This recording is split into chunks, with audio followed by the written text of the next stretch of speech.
এই মুহূৰ্তত দিব লৈছোঁ আন এক গুৰুত্বপূৰ্ণ খবৰ। জিলাই জিলাই ঔষধ পৰিদৰ্শকৰ অভিযান। নিয়ম নমনা ফাৰ্মাচীৰ বিৰুদ্ধে ৰাজ্যত চলিব একশ্যন। অবৈধ ফাৰ্মাচী চলোৱা লোকসকল সাৱধান হওক। যিকোনো মুহূৰ্তত আপোনাৰ ফাৰ্মাচীত উপস্থিত হ'ব পাৰে ঔষধ পৰিদৰ্শকৰ দল। আৰু এইবাৰ নিয়ম নমনা ফাৰ্মাচীৰ বিৰুদ্ধে ৰাজ্যত চলিব একশ্যন। জিলাই জিলাই ঔষধ পৰিদৰ্শকৰ অভিযান পৰিলক্ষিত হৈছে। নিয়ম নমনা ফাৰ্মাচীৰ বিৰুদ্ধে ৰাজ্যত চলিব একশ্যন। বৰপেটা ৰোডৰ পিছতেই নগাঁৱত পুনৰ ঔষধ পৰিদৰ্শক দলৰ অভিযান পৰিলক্ষিত হৈছে।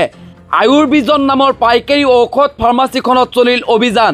পাইকাৰী অনুজ্ঞাপত্ৰ লৈ ভিতৰত চিকিৎসকৰ ক্লিনিক খুলি লৈছিল ফাৰ্মাচীখনে। অভিযানত পোহৰলাহে কেতবোৰ নথি পত্ৰৰো বিসংগতি। আৰু তাৰ পিছতে এনেকৈ জিলাই জিলাই ঔষধ পৰিদৰ্শক দলৰ অভিযান পৰিলক্ষিত হৈছে। নিয়ম নমনা ফাৰ্মাচীৰ বিৰুদ্ধে এইবাৰ একশ্যন আৰম্ভ হ'ব ৰাজ্যত। বহু সময়ত নিয়ম নমনা ফাৰ্মাচীৰ কবলত পৰি ৰোগীৰ মৃত্যু হোৱা পৰিলক্ষিত হৈছে।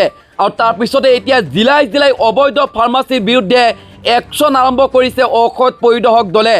নিয়ম নমনা ফাৰ্মাচীৰ বিৰুদ্ধে ৰাজ্যত চলিব একশ্যন। যিকোনো মুহূৰ্তত অবৈধ ফাৰ্মাচীত উপস্থিত হ'ব পাৰে ঔষধ পৰিদৰ্শকৰ দল। এইবাৰ বৰপেটা ৰোডৰ পিছতেই নগাঁৱত উপস্থিত হৈছে ঔষধ পৰিদৰ্শকৰ দল।